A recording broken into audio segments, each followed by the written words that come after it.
तो नमस्कार साथियों। उम्मीद करता हूं कि आप सभी अपना पढ़ाई अच्छे तरीके से कर रहे होंगे। आज के इस क्लास में हम सभी जानेंगे Bihar board exam 2026 matric Bihar board exam 2026। जो स्टूडेंट्स संस्कृत को लेकर हमेशा परेशान रहते हैं, हमेशा उनको ऐसा लगता है कि संस्कृत कैसे उसकी नैया पार होगी, तो टेंशन लेने की जरूरत बिल्कुल नहीं है। हमारे इस चैनल पर जाकर देखिए, आप संस्कृत को पूरे डिटेल में, जो संस्कृत की पुस्तक है उसको पूरे डिटेल में समझाया जा रहा है, और बिल्कुल सरल और छोटे छोटे वीडियो के रूप में, ताकि आप जल्दी जल्दी उसको कवर करें, देख सके। और हाँ, ऑब्जेक्टिव प्लस सब्जेक्टिव के साथ। और हाँ, ग्रामर की भी चिंता नहीं लेनी है। जो संस्कृत में जैसे धातु रूप, शब्द रूप, फिर समास, संधि, प्रत्यय, उपसर्ग, इन सभी से कारक, इन सभी से जो सवाल पूछे जाते हैं, बिल्कुल डरने की बात नहीं है। मैं इतना आसान भाषा में समझाऊंगा कि आप एक एक सवालों का गर्दा छुड़ा दीजिएगा मैट्रिक एग्जाम में। और मैं यहाँ पे प्रूफ के साथ दिखाऊंगा कि बिहार में जितने जो प्रीवियस ईयर के क्वेश्चन है, जितना मैं पढ़ा दूंगा उससे कहीं भी ज्यादा का नहीं रहेगा। तो ये पहला चैप्टर का देखिए, आपको यहाँ पे दिखाई दे रहा होगा कि लिखा हुआ तो है यहाँ पे शब्दार्थ, लेकिन भाई ये सभी बहुत ही इंपॉर्टेंट है, जो आपके बिहार बोर्ड के ऑब्जेक्टिव में पूछे जाते हैं। तो चलिए इसको जल्दी से एक शॉर्ट में मतलब देख लेते हैं, और उसके बाद ऑब्जेक्टिव की हम प्रैक्टिस करवाएंगे। क्योंकि हमने यहाँ पे आपको क्लास जो 2-3 क्लास लिए हैं, उसमें प्रथम जो चैप्टर है, प्रथम अध्याय है, उसका एक एक चीज, एक एक श्लोक का अर्थ अच्छे तरीके से कवर कर दिया। प्लीज जाकर देखिए। तो चलिए, उसको देखने के बाद एक एक ऑब्जेक्टिव गर्दा छूट जाएगा बहुत ही इजी वे में। तो यहाँ पे देखिए क्या लिखा हुआ है। शब्दार्थ है, आप लोग जान रहे हैं संस्कृत प्रथमा पाठ है, यानी पहला पाठ। मंगलम चैप्टर का नाम है। मंगलम मतलब कल्याण करने वाला, हितकारी, हिंदी उसका होता है अर्थ। तो यहाँ पे देखिए लिखा हुआ है शब्दार्थ। शब्दार्थ का मतलब होता है शब्दों का अर्थ, यानी शब्द प्लस अर्थ, इसका संधि विच्छेद कीजिएगा। यानी शब्द इधर लिखा रहेगा और इस साइड में उसका अर्थ लिखा रहेगा दाएं तरफ।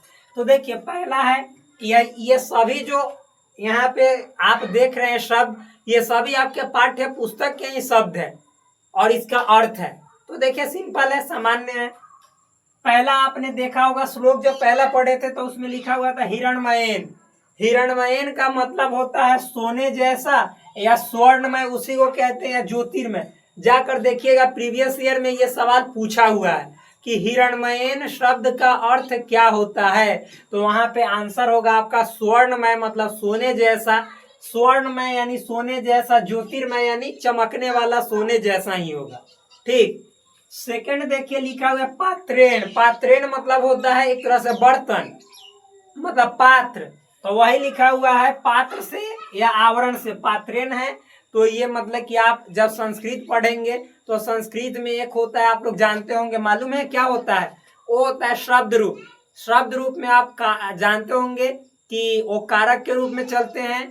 तो संबोधन को मिलाकर 8 कारक होते हैं: प्रथमा, द्वितीय, तृतीय, चतुर्थी, पंचमी, षष्ठी, सप्तमी, अष्टमी नहीं, सॉरी, संबोधन। सप्तमी के बाद संबोधन। तो कुल 8 होते हैं कारक। और उसी में मतलब कि ये जो तृतीय है, तो पात्रेण तृतीय एक वचन का रूप है। तो पात्रेण का मतलब होता है पात्र से या आवरण से। ठीक। आगे देखिए, ये सब जब मैं पात्रेण, ये सब जो भी है, जब व्याकरण पढ़ाऊंगा, शब्द रूप पढ़ाऊंगा, जैसे राम शब्द रूप आप जानते हैं, बालक शब्द रूप जैसे बालका, बालको, बालका, बालकम, बालको, बालकान, बालकेन, बालकाभ्याम, बालकई, इस तरह से राम शब्द रूप भी बालक के तरह ही चलता है। तो पात्र भी उसी के तरह चलेगा, लेकिन ये नपुंसक लिंग है तो फल के जैसा चलेगा। फलम फले फलानी, फलम फले फलानी, फलेन फलाभ्याम फलई। उसी तरह से पत्रम, पात्रम, पात्रे पत्राणी, फिर पात्रम, पात्रे पत्राणी, पात्रेण पत्राभ्याम पात्र, इस तरह से चलेगा। तो ये अलग बातें हैं। अभी अर्थ देखते हैं। पात्रेण मतलब पात्र से, आवरण से या बर्तन से, इस तरह से। सत्यस्य का मतलब होता है सत्य की। सत्य मतलब सही की, जो आपके श्लोक में भी इसका इस्तेमाल हुआ है, आपको याद होगा क्या? सत्यस्य पिहितम मुखम तत्वम पुषण पावृणु। तो वही सत्यस्य यानी सत्य का या सत्य की। अपहिता मतलब ढका हुआ होना। मुखम मतलब होता है मुख या द्वार। मेरे भाई ये सब जब 2-3 बार आप पढ़ लोगे ना, और डेली डेली एक बार पढ़ लोगे तो इजी वे में आंसर कर दोगे। बस डेली एक बार देख जाना है ऐसे। अपिता मतलब ढका हुआ, मुखम मतलब मुख या द्वार, आपाविरीनु मतलब हटा दे। हमने आपको पढ़ाया था कि जो सत्य है तो सत्य को देखने का, जो सत्य तक पहुंचने का रास्ता है वह सोने जैसा पात्र से, बर्तन से ढका हुआ है। तो उस सत्य तक पहुंचने के लिए पूषण ईश्वर से प्रार्थना कर रहा है कि हे पूषण ईश्वर से प्रार्थना कर रहा है कि हे प्रभु, हे ईश्वर, कृपया करके उस पात्र को हटा दे हमारे रास्ते से। उस मतलब कि एक तरह से माया भरी जो संसार है तो उस संसार से हमें निर्मुक्त कर दे, मुक्त कर दे, ताकि मैं उस सत्य को देख सकूं, समझ सकूं, परख सकूं और इस जीवन में जन्म मरण से छुटकारा पाकर और मुक्ति यानी मोक्ष की प्राप्ति कर सकूं। ये सब बताया गया। तो मुखा मतलब द्वार यानी मुख, रास्ता, आपावेरिनु मतलब हटा दे, सत्य धर्म यानी सत्य धर्म के लिए, वही लिखा हुआ है सत्य धर्म के लिए। दृष्ट है मतलब प्राप्ति के लिए, दृष्ट है प्राप्यते, प्राप्त है। दृष्ट का जो मतलब पर्यायवाची हो जाएगा वो हो जाएगा प्राप्त है, या फिर मतलब प्राप्ति के लिए इसका हिंदी अर्थ। दृष्ट मतलब पाने के लिए, देखने के लिए, पहुंचने के लिए यानी प्राप्ति के लिए। ठीक। अगला है अणु। अणु मतलब होता है अणु से या सूक्ष्म से। आप लोग जानते होंगे परमाणु, अणु ये सभी जानते हैं। तो अणु मतलब होता है सूक्ष्म, छोटा। अणियान, अणियान मतलब भी होता है छोटा, सूक्ष्म, वही बात है अणु। महत मतलब होता है, महत्व मतलब महान से। जैसे हम लोग जानते हैं कि हमारा जो आत्मा है वह क्या है, महान से भी महान है और सूक्ष्म से भी सूक्ष्म है। क्या? आत्मा। आगे लिखा हुआ है महियान। महियान मतलब महान। फिर जंतु मतलब प्राणी के या जंतु के। फिर उसके बाद है गुहा यानी हृदय रूपी गुफा में। फिर उसके बाद वीत शोका, शोक रहित यानी बिना शोक के। फिर उसके बाद पंथा। पंथा मतलब होता है मार्ग या रास्ता। पंथा मतलब मार्ग या रास्ता। वितता मतलब होता है विस्तार होता है। स्यंद माना मतलब होता है प्रवाहित होते हुए या जाते हुए। अनृतम मतलब होता है मिथ्या या झूठ। अतेति मतलब होता है पार कर जाता है। तो अनृतम ये पूछा हुआ है, जाकर आप देखिएगा कि अनृतम का अर्थ क्या है। तो अनृतम का मतलब होता है मिथ्या, झूठ या असत्य भी होता है। असत्य लिख लीजिएगा, असत्य।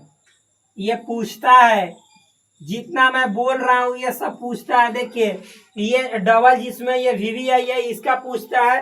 फिर उसके बाद आपको मैं बता देना चाहता हूँ अपावृणु का पूछता है, फिर अपहितम का पूछता है और हिरण्मयन का ज्यादातर पूछता है, और उसके बाद कम ही पूछता है। जितना में डबल टिक लगा हुआ है बहुत ही इंपॉर्टेंट है, वीवी आई है। कौन कौन हिरण्मय पूछेगा, इसका अर्थ क्या होगा, तो स्वर्णमय या ज्योतिर्मय यानी सोने जैसा। फिर अपहिता मतलब ढका हुआ होना या आच्छादित मतलब भी होता है इसका हिंदी, आच्छादित यानी ढका हुआ। अपावृणु मतलब हटा दे, तो ये भी पूछता है। फिर उसके बाद आपको पूछता है यहाँ से, देखिए ये जो लिखा हुआ है अनृतम यानी मिथ्या, झूठ या असत्य। अतेति पार कर जाता है, ये नहीं पूछता है। तो ये देखिए इतने इम्पोर्टेंट मैंने आपको अर्थ बताया। अब अगले वीडियो में हम बात करेंगे आप सभी के सामने पूरा जो पहला चैप्टर में जितना ऑब्जेक्टिव है जो आपके पूछे जाते हैं बिहार बोर्ड में, उन सभी सवालों को मैं यहाँ पे इजी वे में लिखूंगा, हल करूंगा और बताऊंगा। तब तक के लिए धन्यवाद, नमस्कार। फिर मिलते हैं एक बहुत ही शानदार, जबरदस्त और मस्त वीडियो में। तब तक अपने भाई को सपोर्ट करो यार, जिस तरह से दिल से मेहनत कर रहा हूँ प्लीज सपोर्ट कीजिएगा, तो और ज्यादा हमारे अंदर का जो साहस है बढ़कर आप लोगों के सामने निखरेगा। जय हिंद।